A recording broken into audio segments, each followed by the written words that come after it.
వ్యవసాయం వదిలేస్తున్నారు. ఉద్యోగస్తుడేమో కొడుకు ఉద్యోగస్తుడు కావాలని, డాక్టర్ ఏమో కొడుకు డాక్టర్ కావాలని, యాక్టర్ ఏమో కొడుకు మొహం సరిగా లేకపోయినా యాక్టర్ కావాలని, టీచర్ కొడుకు టీచర్ కావాలని, జర్నలిస్ట్ కొడుకు జర్నలిస్ట్ కావాలని. కానీ ఏ రైతు కూడా తన బిడ్డ రైతు కావాలని కోరుకోవడంలే. ఎందుకంటే నా కష్టాలన్నీ వాడికి ఎందుకయ్యా, పొద్దున్న లేస్తే నా కర్రు, నా గొర్రె, నా పిల్ల, నా జిల్లా, నా బురద నేను పిసుక్కొని అనారాత్రి వేసుకొని కలుపులు తీసుకొని పురుగు మందులు కొట్టుకొని ఆ తర్వాత ఆఖరికి పంట వచ్చేటప్పటికి వరదో తుఫానో కరువో ఏదో ఒకటి రావడం, దెబ్బతినిపోవడం. అందుకని వ్యవసాయం లాభసాటిగా లేదు. కావచ్చు ప్రధానమంత్రి చెప్పాడు వ్యవసాయాన్ని లాభసాటి చేయాలా, రాబోయే రోజుల్లో వ్యవసాయంలో ఆదాయాన్ని రెండంతలు చేసే విధంగా ప్రయత్నం చేయాలని మోడీ గారు ప్రయత్నం చేస్తున్నారు. చంద్రబాబు నాయుడు కూడా నీటి పైన ఎంత శ్రద్ధ చూపిస్తున్నాడో మీరు అంతా కూడా చూస్తున్నారు. నీటిని అన్ని ప్రాంతాలకు కూడా ఇచ్చి కనీసం రైతులకు కొంత పంట తప్పనిసరిగా పండేట్టుగా. ఇందాక కూడా మన వాళ్ళు చెప్తున్నారు, సునీతమ్మ చెప్తుంది, రఘునాథ్ అని చెప్తున్నాడు ఈ అంద్రి నీవా ప్రాజెక్ట్ అని. స్వర్గీయ ఎన్టీ రామారావు యొక్క స్వప్నం అది. ఈ రాయలసీమ ప్రాంతానికి అటు తెలుగు గంగా, ఇటు అంద్రి నీవా, గాలేరు నగిరి ఇవన్నీ కూడా రామారావు గారు ఆ రోజులో రూపకల్పన చేశాడు. వాటిని సాకారం చేయాల్సిన అవసరం ఉంది. దానికి కూడా కేంద్ర ప్రభుత్వం తప్పనిసరిగా తగిన సహకారం అందిస్తుందని సందర్భంగా మీ అందరికీ మనవి చేస్తున్నాను. రైతులకు కావాల్సిన అప్పు మామూలుగా బ్యాంకులు తక్కువ ఇస్తున్నాయి, ప్రైవేట్ అప్పు తెచ్చుకుంటే వడ్డీ ఎక్కువ అవుతుంది.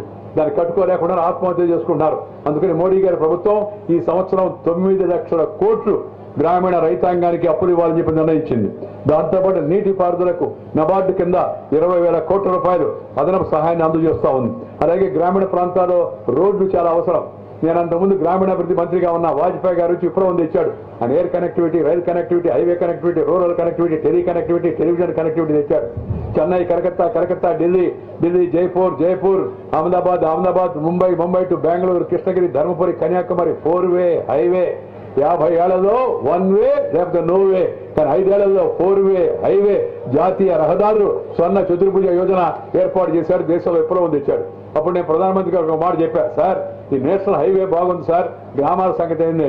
గ్రామాల సంగతి మనం ఏం చేస్తాం బ్రదర్, ఆ గ్రామాల్లో ఉండే రాష్ట్రాల్లో ఉండేవాళ్ళు, అది రాష్ట్ర సబ్జెక్ట్ కదా, స్టేట్ గవర్నమెంట్ పంచాయతీ చూసుకోవాలని. మన చంద్రబాబు గారు కూడా చెప్పాడు ఈ రాష్ట్రం అధికారం అని చెప్పి. కానీ నేను చెప్పాను సార్ రాష్ట్రం అధికారం అయితే రోడ్డు వేసి ఉంటే ఇప్పుడు ఆ పరిస్థితి ఎందుకుంది? రోడ్డు వేరే గ్రామాల్లో రోడ్డు లేవు. రోడ్డు లేకపోతే గ్రామానికి ఎవడు రాడు. ఏ ఊరికి ఇప్పుడు మీ ఊరికి రోడ్డు శుద్ధంగా నల్లబడి రోడ్డు, పుణ్యాన రోడ్డు ఉంది, శుభ్రంగా వెంటనే వచ్చాం. బాగలేదనుకోండి ఏం పోతామని ఆడదాకా మనం అని చెప్పని కొత్త చెరువు నుంచి అట్నే వెళ్ళిపోతాం. ఎంగళమ్మ చెరువు దూరంగా ఉంది కాబట్టి మామూలుగా ఎవరికైనా.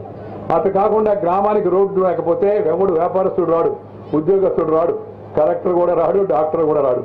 గ్రామానికి రోడ్డు లేకపోతే వీడిఓ, DDO, ADO, collector, doctor, actor, tractor ఏది కూడా గ్రామానికి రాదు. అందుకని గ్రామానికి పక్కా రోడ్డు అవసరం. అందుకని వాజ్పేయి గారు ఆ రోజు దూరదృష్టితో ప్రధానమంత్రి సడక్ యోజన PMGSY పేరుతో గ్రామీణ ప్రాంతాలకు పక్కా రోడ్డు కార్యక్రమాన్ని ప్రారంభించాడు. ఇవాళ దేశంలో అనేక చోట్ల ఈ పక్కా రోడ్డు కార్యక్రమం ఉంది. ఈ సంవత్సరం 36,000 కిలోమీటర్లు ఈ ప్రభుత్వం వచ్చిన తర్వాత కొత్తగా గ్రామీణ ప్రాంతాల్లో కొత్త రోడ్లు వేశారు. ఇంకా 65,000 గ్రామాలకు ఇంకా రోడ్లు లేవు. 65,000 గ్రామాలకు, ఈ 65,000 గ్రామాలు కూడా 2019 నాటికి మోడీ గారు చెప్పారు, నేను మళ్ళా ప్రజల దగ్గరికి వెళ్ళిన నాటికి ప్రతి ఊరికి పక్కా రోడ్డు ఉండాలని, అది ఏర్పాటు అవుతుందని కూడా ఈ సందర్భంగా మీ అందరికీ నేను మనవి చేస్తా ఉన్నాను. దానికోసం ఈ సంవత్సరం 19,000 కోట్లు గ్రామీణ ప్రాంతాల రోడ్డు కోసం కేటాయించడం జరిగింది.